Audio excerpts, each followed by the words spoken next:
Good evening and welcome back. This is the 7th story from the book Tales from the Dead of Night, 13 classic ghost stories. Now this one is slightly longer than the previous one. This one is by L.P. Hartley, who lived from 1895 to 1972. Leslie Pauls Hartley was educated at Harrow and Oxford, where his friends included Aldous Huxley. His university career was interrupted by the First World War, although ill health meant that he was, as he bitterly described it, Second Lieutenant Hartley, only fit for home service. For much of his later life he lived in Venice, at one point poaching his gondolier from another expat, the composer Cole Porter. However, his time there was not entirely happy. The Cotillon, which is the story, was written after the sudden and traumatic end of a love affair and, like much of Hartley's work, is suffused with a sense of lost or thwarted love and a profound air of pessimism. Hartley also suffered from acute social anxiety. Nervously contemplating a dinner with Oswald Sitwell, he wrote to his mother, "I feel sure my false teeth will drop out." So the Cotillon is, let's see, 25 and a bit pages long, so it's one of the longer ones. "But," protested Marion Lane, "you don't mean that we've all got to dance the Cotillon in masks? Won't that be terribly hot?" "My dear," Jane Manning, her friend and hostess, reminded her, "this is December, not July. Look," she pointed to the window, "their only protection against the soft bombardment of snowflakes." Marion moved across from the fireplace where they were sitting and looked out. The seasonable snow had just begun to fall, as though in confirmation of Mrs. Manning's words.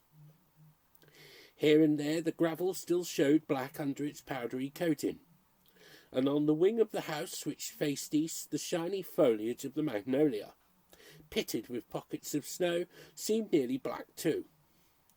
The trees of the park, which yesterday, when Marion arrived, were so distinct against the afternoon sky that you could see their twigs, were almost invisible now, agitated shapes dim in the slanting snow. She turned back to the room. "I think the Cotillon's a good idea, and I don't want to make difficulties," she said. "I'm not an obstructionist by nature, am I? Tell me if I am." "My dear, of course you're not." "Well, I was thinking, wouldn't half the fun of the Cotillon be gone if you didn't know who was who? I mean, in those figures when the women powder the men's faces and rub their reflections off the looking-glass and so on. There doesn't seem much point in powdering a mask." "My darling Marion, the mask's only a bit of black silk that covers the top part of one's face. You don't imagine we shan't recognise each other." "You may," said Marion, "find it difficult to recognise the largest, barest face. I often cut my best friends in the street. They needn't put on a disguise for me not to know them." "But you can tell them by their voices." "Supposing they won't speak?" "Then you must ask questions." "But I shan't know half the people here." "You'll know all of us in the house," her friend said. "That's 16 to start with. And you know the Greys and the Fosters and the Boltons. We shall only be about 80, if as many." "Counting gate crashers."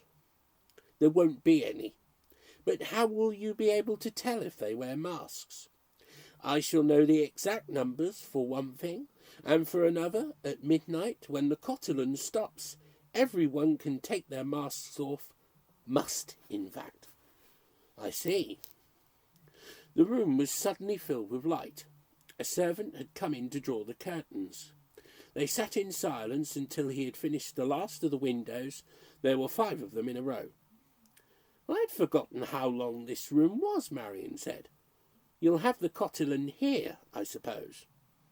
It's the only possible place. I wish it were a little longer, then we could have a cushion race. But I'm afraid we shall have to forego that. It would be over as soon as it began. The servant arranged the tea table in front of them and went away. Darling, said Jane suddenly, before Jack comes in from shooting with his tired but noisy friends, I want to say what a joy it is to have you here. I'm glad the others aren't coming till Christmas Eve. You'll have time to tell me all about yourself. Myself, repeated Marion. She stirred in her chair. There's nothing to tell. Dearest, I can't believe it. There must be after all these months. My life is dull, you know. No, not dull, quiet. And yours is always so mouvementaire. It used to be, admitted Marion. It used to be, but now There was a sound of footsteps and laughter at the door, and a voice cried, Jenny, Jenny, have you some tea for us? You shall have it in a moment, Mrs. Manning called back. Sighing, she turned to her friend. We must postpone our little séance. 5 days had gone by. It was the evening of the 27th, the night of the ball. Marion went up to her room to rest. Dinner was at 8:30, so she had nearly 2 hours' respite. She lay down on the bed and turned out all the lights except the one near her head. She felt very tired. She had talked so much during the past few days that even her thoughts had become articulate. They would not stay in her mind. They rose automatically to her lips, or it seemed to her that they did. I am glad I did not tell Jenny, she soliloquized. It would only have made her think worse of me and done no good. What a wretched business. She extinguished the light, but the gramophone within her went on more persistently than ever. It was a familiar record. She knew every word of it. It might have been called The Witness for the Defence. He had no reason to take me so seriously, announced the machine in self-excusatory accents. I only wanted to amuse him. It was Hugh Travers who introduced us. He knows what I am like. He must have told Harry. Men always talk these things over among themselves. Hugh had a grievance against me too, once, but he got over it. I have never known a man who didn't. For a moment, Marion's thoughts broke free from their bondage to the turning wheel and hovered over her past life. Yes, more or less, they had all got over it. I never made him any promise, pursued the record, inexorably taking up its tale. What right had he to think he could coerce me? Hugh ought not to have let us meet, knowing the kind of man he was and the kind of woman I was. I was very fond of him, of course, but he would have been so exacting. He was so exacting, all the same, continued the record, sliding a moment into the major key only to relapse into the minor. Left to myself, I could have managed it all right, as I always have. It was pure bad luck that he found me that night with the other Harry. That was a dreadful affair. At this point, the record as always wobbled and scratched. Marion had to improvise something less painful to bridge over the gap. Her thoughts flew to the other Harry and dwelt on him tenderly. He had been so sweet to her afterwards. It was just bad luck, the record resumed. I didn't want to blast his happiness and wreck his life, or whatever he says I did. What had he actually said? There was an ominous movement in Marion's mind. The mechanism was being wound up, was going through the whole dreary performance again. Anything rather than that. She turned on the light, jumped off the bed, and searched among her letters. The moment she had it in her hand, she realized that she knew it by heart. Dear Marion, after what has happened, I don't suppose you will want to see me again, and though I want to see you, I think it better for us both that I shouldn't. I know it sounds melodramatic to say it, but you have spoilt my life, you have killed something inside me. I never much valued truth for its own sake. and I am grateful to chance for affording me that peep behind the scenes last night. I am more grateful to you for keeping up the disguise as long as you did. But though you have taken away so much, you have left me one flicker of curiosity. Before I die, or after, it doesn't much matter, I should like to see you, forgive the expression, unmasked, so that for a moment I can compare the reality with the illusion I used to cherish. Perhaps I shall. Meanwhile, goodbye.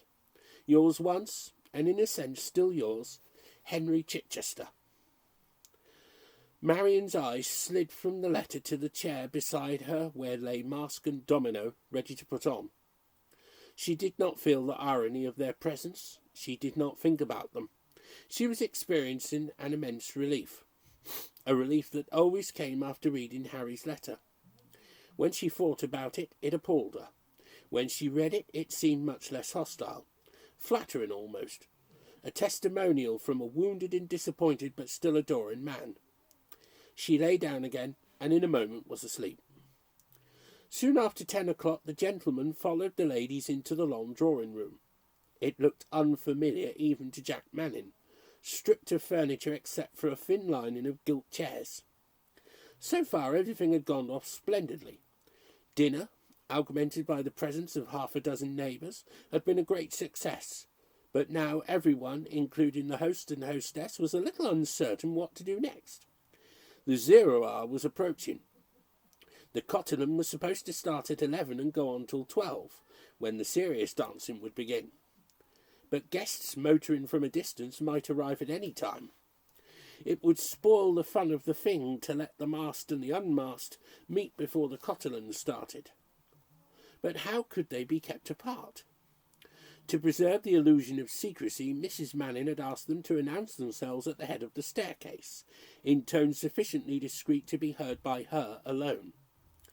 Knowing how fallible a human plans, she had left in the cloakroom a small supply of masks for those men who, she knew, would forget to bring them. She thought her arrangements were proof against mischance, but she was by no means sure. And as she looked about the room and saw the members of the dinner party stealing furtive glances at the clock, or plunging into frantic and short-lived conversations, she began to share their uneasiness. "I think," she said, after one or two unsuccessful efforts to gain the ear of the company, "I think you had all better go and disguise yourselves before anyone comes and finds you in your natural state." The guests tittered nervously at this pleasantry. Then, with sighs of relief upon their faces, they began to file out, some by one door, some by the other, according as the direction of their own rooms took them. The long gallery, as it was sometimes malignantly described, stood empty and expectant. "There," breathed Mrs. Manning. "Would you have recognised that parlour bandit as Sir Joseph Dickinson?" "No," said her husband. "I wouldn't have believed a mask and a domino could make such a difference. Except for a few of the men, I hardly recognised anyone. You're like Marian. She told me she often cuts her best friends in the street." "I dare say that's a gift she's grateful for." "Jack, you really mustn't. Didn't she look lovely tonight? What a pity she has to wear a mask even for an hour." Her husband grunted. "I told Colin Chillingworth she was to be here. You know he's always wanted to see her. He is such a nice old man, so considerate, the manners of the older generation." "Why, because he wants to see Marian?" "No, idiot. But he had asked me if he might bring a guest." "Who?" "I don't remember the man's name, but he has a bilious attack or something, and can't come." And Colin apologised profusely for not letting us know. "His telephone is out of order," he said. "Very civil of him. How many are we then, all told?" 78. We should have been 79. "Anyone else to come?" "I'll just ask Jackson." The butler was standing halfway down the stairs. He confirmed Mrs. Manning's estimate. "That's right, madam. There were 22 at dinner, and 56 have come in since." "Good staff work," said her husband. "Now we must dash off and put on our little masks." They were hurrying away when Mrs. Manning called over her shoulder, "You'll see that the fires are kept up, Jackson." "Oh, yes, madam," he replied. "It's very warm in there." It was. Marion, coming into the ballroom about 11 o'clock, was met by a wave of heat, comforting and sustaining. She moved about among the throng, slightly dazed, it is true, but self-confident and elated. As she expected, she could not put a name to many of the people who kept crossing her restricted line of vision, but she was intensely aware of their eyes, dark, watchful, but otherwise expressionless eyes framed in black. She welcomed their direct regard. On all sides she heard conversation and laughter, especially laughter, little trills and screams of delight at identities disclosed, voices expressing bewilderment and polite despair. "I'm very stupid, I really cannot imagine who you are." Gruff rumbling voices and high falsetto squeaks, obviously disguised. Marion found herself a little impatient of this childishness. When people recognised her, as they often did, her mask was as much a decoration as a concealment. She smiled with her lips, but did not try to identify them in return. She felt faintly scornful of the women who were only interesting, provided you did not know who they were. She looked forward to the moment when the real business of the evening would begin. But now the band in the alcove between the two doors had struck up, and a touch on her arm warned her that she was wanted for a figure. Her partner was a raw youth, nice enough in his way, eager, good-natured and jaunty, like a terrier dog. He was not a type she cared for, and she longed to give him the slip. The opportunity came. Standing on a chair, rather like the Statue of Liberty in New York Harbour, she held aloft a lighted candle. Below her seethed a small group of masked males, leaping like salmon, for the first to blow the candle out would have the privilege of dancing with the torchbearer. Among them was her partner. He jumped higher than the rest, as she feared he would, but each time she saw his Triton-like mouth soaring up, she forestalled his agility and moved the candle out of his reach. Her arm began to tire, and the pack, foiled so often, began to relax their efforts. She must do something quickly. Espying her host among the competitors, she shamefacedly brought the candle down to the level of his mouth. "Nice of you," he said, when, having danced a few turns, they were sitting side by side. "I was glad of that bit of exercise." "Why, do you feel cold?" "A little, don't you?" Marion considered. "Perhaps I do." "Funny thing," said her host. "Fire seemed to be blazing away all right, and it was too hot 10 minutes ago." Their eyes travelled inquiringly round the room. "Why," exclaimed Manning, "no wonder we're cold. There's a window open." As he spoke, a gust of wind blew the heavy curtains inwards, and a drift of snow came after them. "Excuse me a moment," he said. "I'll soon stop that." She heard the sash slam, and in a few moments he was back at her side. "Now, who on earth can have done it?" he demanded, still gasping from contact with the cold air.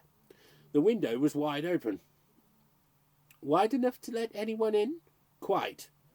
"How many of us ought there to be?" asked Marion. "I'm sure you don't know." "I do. There are—" "Don't tell me. Let's count. I'll race you." They were both so absorbed in their calculations that the leaders of the Cotillon, coming round armed with favours for the next figure, dropped into their laps a fan and a pocket-book and passed on unnoticed. Well, what do you make it?" they cried almost in unison. 79, said Marion. "And you?" 79 too. "And how many ought there to be?" 78. "That's a rum go," said Manning. "We can't both be mistaken. I suppose someone came in afterwards. When I get a chance I'll talk to Jackson." "It can't be a burglar," said Marion. "A burglar wouldn't have chosen that way of getting in." "Besides, we should have seen him. No, 100 to 1 it was just somebody who was feeling the heat and needed air. I don't blame them, but they needn't have blown us away. Anyhow, if there is a stranger among us, he'll soon have to show up, for in half an hour's time we can take off these confounded masks. I wouldn't say it of everyone, but I like you better without yours." "Do you?" smiled Marion. "Meanwhile, we must do something about these favours. The next figure's beginning. I say a fur rug would be more suitable, but may I give this fan to you?" "And will you accept this useful pocket-book?" They smiled and began to dance. 10 minutes passed. The fires were heaped up, but the rubbing of hands and hunching of shoulders, which had followed the inrush of cold air, did not cease. Marion, awaiting her turn to hold the looking-glass, shivered slightly. She watched her predecessor on the chair. Armed with a handkerchief, she was gazing intently into the mirror, while each in his turn the men stole up behind her, filling the glass with their successive reflections. One after another she rubbed the images out. Marion was wondering idly whether she would wait too long and find the candidates exhausted when she jumped up from her chair, handed the looking-glass to the leader of the Cotillon, and danced away with the man of her choice. Marion took the mirror and sat down. A feeling of unreality oppressed her. How was she to choose between these grotesque faces? One after another they loomed up, dreamlike in the glass, their intense, almost hypnotic eyes searching hers. She could not tell whether they were smiling. They gave so little indication of expression. She remembered how the other women had paused, peered into the glass, and seemed to consider, rubbing away this one at sight with affected horror, lingering over that one as though sorely tempted, only erasing him after a show of reluctance. She had fancied that some of the men looked piqued when they were rejected. They walked off with a toss of the head. Others had seemed frankly pleased to be chosen. She was not indifferent to the mimic drama of the figure, but she couldn't contribute to it. The chills she still felt numbed her mind and made it drowsy. Her gestures seemed automatic, outside the control of her will. Mechanically she rubbed away the reflection of the first candidate, of the second, of the third. But when the fourth presented himself and hung over her chair till his mask was within a few inches of her hair, the onlookers saw her pause. The hand with the handkerchief lay motionless in her lap. Her eyes were fixed upon the mirror. So she sat for a full minute, while the man at the back, never shifting his position, dropped over her like an earring. "She's taken a good look this time," said a bystander, at last, and the remark seemed to pierce her reverie. She turned round slowly and then gave a tremendous start. She was on her feet in a moment. "I'm so sorry," someone heard her say as she gave the man her hand. "I never saw you. I had no idea that anyone was there." A few minutes later, Jane Manning, who had taken as much share in the proceedings as a hostess can, felt a touch upon her arm. It was Marion. "Well, my dear," she said, "are you enjoying yourself?" Marion's voice shook a little. "Marvellously," she added in an amused tone.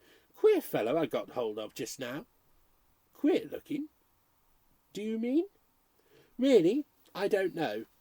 He was wearing a sort of death mask that covered him almost completely, and he was made up as well, I thought, with French chalk. What else was queer about him? He didn't talk. I couldn't get a word out of him. Perhaps he was deaf. That occurred to me, but he heard the music all right. He danced beautifully. Show him to me." Marion's eyes hovered round the room without catching sight of her late partner.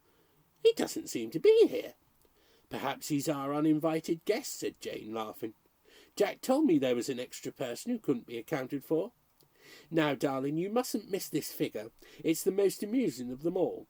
After that there are some favours to be given, and then supper. I long for it. But don't we take off our masks first?"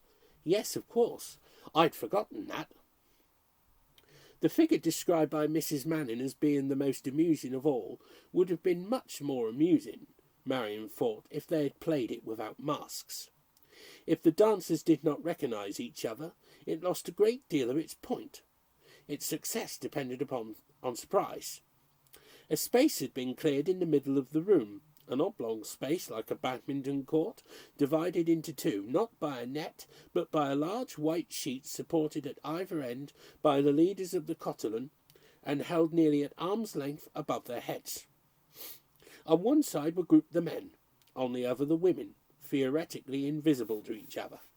But Marion noticed that they moved about and took furtive peeps at each other round the sides, a form of cheating which, in the interludes, the leaders tried to forestall by rushing the sheet across to intercept the view. But most of the time these stolen glimpses went on unchecked, to the accompaniment of a good deal of laughter. For while the figure was in progress, The leaders were perforce stationary. One by one, the men came up from behind and clasped the top edge of the sheet so that their gloved fingers and nothing else were visible the further side. With becoming hesitation, a woman would advance and take these anonymous fingers in her own. Then the sheet was suddenly lowered, and the dancers stood face to face, or rather mask to mask. Sometimes there were cries of recognition, sometimes silence. The masks were as impenetrable as the sheet had been. It was Marian's turn. As she walked forward, she saw that the gloved hands were not resting on the sheet like the rest. They were clutching it so tightly that the linen was caught up in creases between the fingers and crumbled round their tips. For a moment they did not respond to her touch. Then they gripped with surprising force. Down went the leader's arms, down went the corners of the sheet. But Marian's unknown partner did not take his cue. He forgot to release the sheet, and she remained with her arms held immovably aloft, the sheet falling in folds about her and almost covering her head. An unrehearsed effect. Jolly good, I call it, said somebody.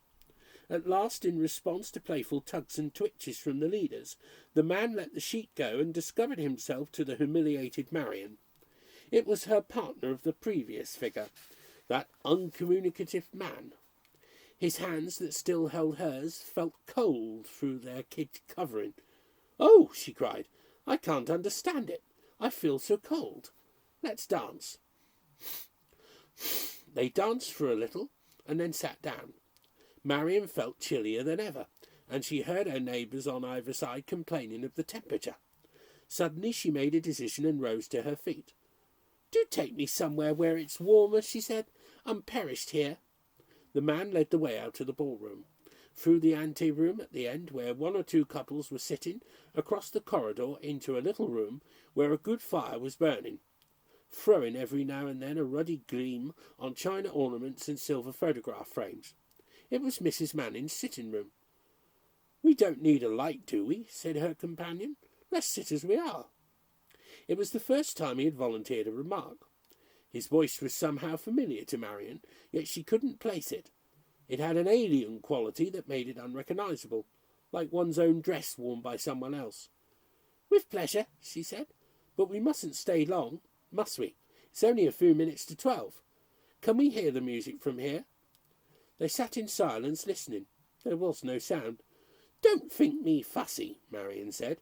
"I'm enjoying this tremendously, but Jenny would be disappointed if we missed the last figure. If you don't mind opening the door, we should hear the music begin." As he did not offer to move, she got up to open it herself, but before she reached the door she heard her name called. "Marian." "Who said that? You?" she cried, suddenly very nervous. "Don't you know who I am?" "Harry?" Her voice shook and she sank back into her chair, trembling violently. "How was it I didn't recognise you? I'm so glad to see you." "You haven't seen me yet," said he. It was like him to say that playfully grim. His words reassured her, but his tone left her still in doubt. She did not know how to start the conversation, what effect to aim at, what note to strike. So much depended on divining his mood and playing up to it. If she could have seen his face, if she could even have caught a glimpse of the poise of his head, it would have given her a cue. In the dark like this, hardly certain of his whereabouts in the room, she felt hopelessly at a disadvantage.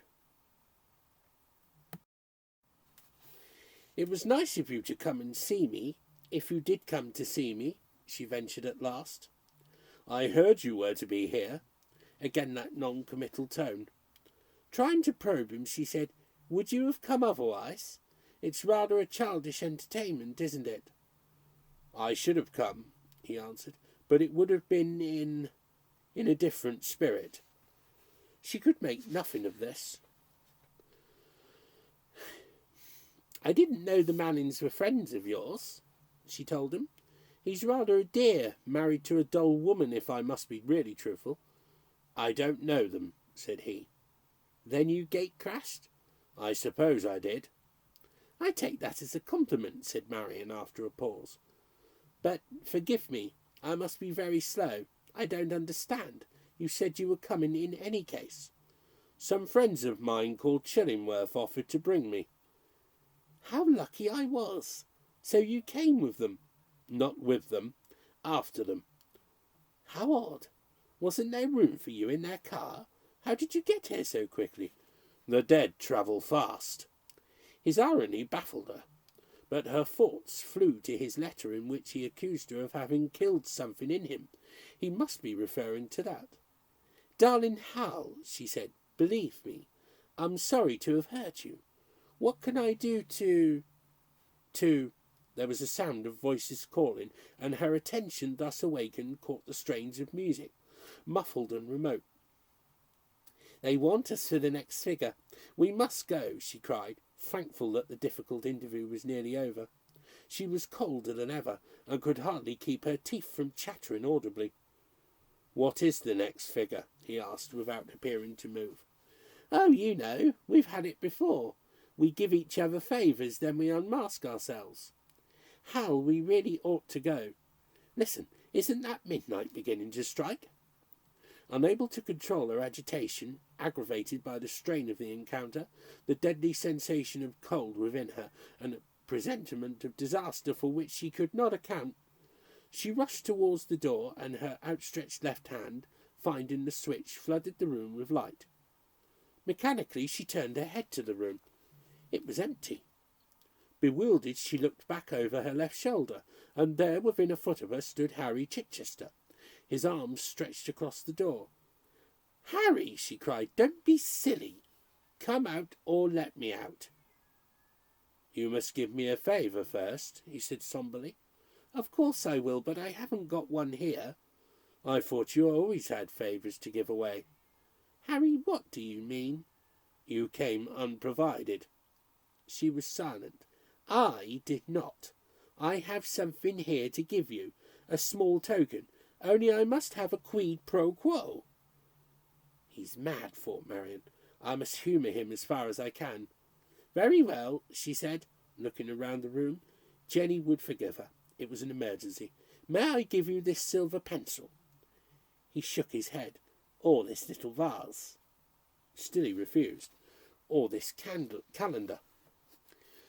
The flight of time doesn't interest me.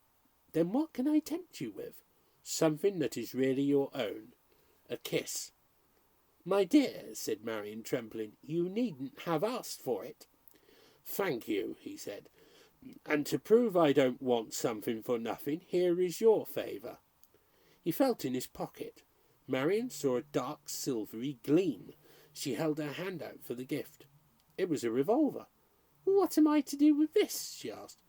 You are the best judge of that, he replied. Only one cartridge has been used. Without taking her eyes from his face, she laid down the revolver among the bric-a-brac on the table by her side.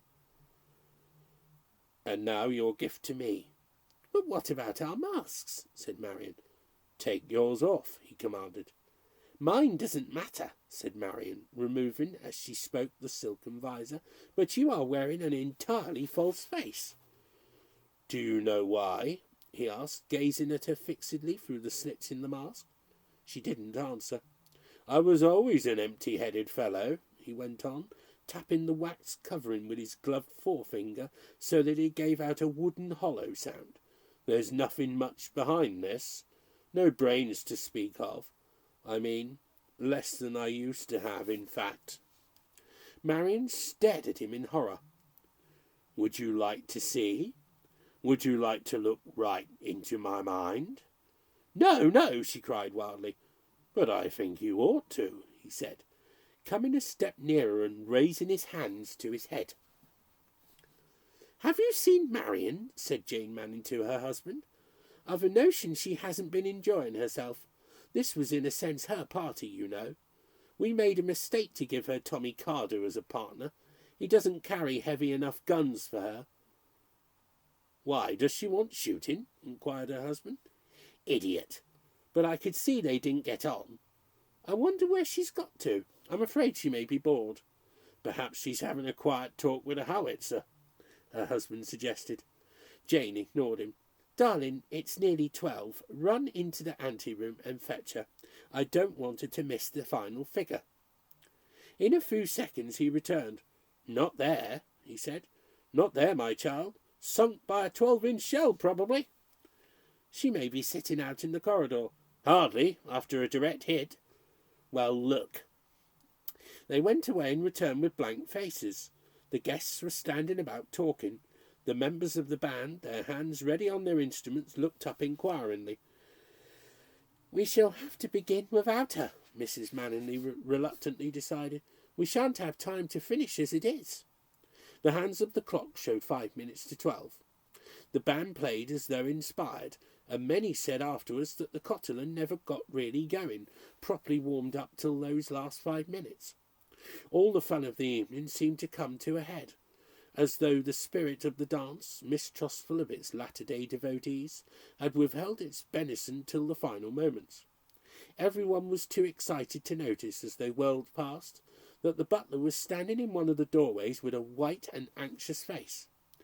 Even Mrs. Manning, when at last she saw him, called out cheerfully, almost without pausing for an answer, "Well, Jackson, everything all right, I hope?"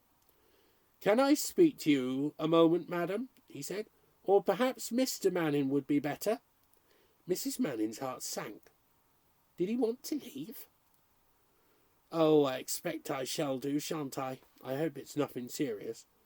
"I'm afraid it is, madam. Very serious." "All right, I'll come." She followed him onto the landing. A minute later her husband saw her threading her way towards him. "Jack! Just a moment." He was dancing and affected not to hear. His partner's eyes looked surprised and almost resentful. Mrs. Manning fought, but she persisted nonetheless. "I know I'm a bore and I'm sorry, but I really can't help myself." This brought them to a stand. "Why, Jane, has the boiler burst?" "No, it's more serious than that, Jack," she said, as he disengaged himself from his partner with an apology. "There's been a dreadful accident or something at the Chillingworths. That guest of theirs, do you remember, whom they were to have brought and didn't?" "Yes, he stayed behind with a headache." "Rotten excuse." "Well, he shot himself." "Good God! When?" "They found him half an hour ago, apparently, but they couldn't telephone because the machine was out of order and had to send." "Is he dead?" "Yes, he blew his brains out." "Do you remember his name?" "The man told me. He was called Chichester." They were standing at the side of the room, partly to avoid the dancers, partly to be out of earshot. The latter consideration need not have troubled them, however. The band, which for some time past had been playing 19th century waltzes, now burst into the strains of John Peel. There was a tremendous sense of excitement and climax. The dancers galloped by at breakneck speed. The band played fortissimo. The volume of sound was terrific, but above the din, the music, the laughter, and the thud of feet, they could just hear the clock striking 12. Jack Manning looked doubtfully at his wife. "Should I go and tell Chillingworth now? What do you think?" "Perhaps you'd better. It seems so heartless not to. Break it to him as gently as you can, and don't let the others know if you can help it." Jack Manning's task was neither easy nor agreeable, and he was a born bungler. Despairing of making himself heard, he raised his hand and cried out, "Wait a moment!" Some of the company stood still and, imagining it was a signal to take off their masks, began to do so. Others went on dancing. Others stopped and stared. He was the centre of attention, and before he had got his message fairly delivered, it had reached other ears than those for which it was intended. An excited whispering went round the room. "What is it? What is it?" Men and women stood about with their masks in their hands and faces blanker than before they were uncovered. Others looked terrified and incredulous. A woman came up to Jane Manning and said, "What a dreadful thing for Marian Lane." "Why?" Jane asked. "Didn't you know? She and Harry Chichester were the greatest friends. At one time it was thought—" "I live out of the world. I had no idea," said Jane quickly. Even in the presence of calamity she felt a pang that her friend had not confided in her. Her interlocutor persisted. "It was talked about a great deal. Some people said, you know how they chatter, that she didn't treat him quite fairly. I hate to make myself a busybody, Mrs. Manning, but I do think you ought to tell her she ought to be prepared. But I don't know where she is, cried Jane, from whose mind all thought of her friend had been banished. Have you seen her? Not since the sheet incident. Nor have I. Nor, it seemed, had anyone. Disturbed by this new misadventure far more than its trivial nature seemed to warrant, Jane hastened in turn to such of her guests as might be able to enlighten her as to Marian's whereabouts. Some of them greeted her inquiry with a lift of the eyebrows, but none of them could help her in her quest. Nor could she persuade them to take much interest in it.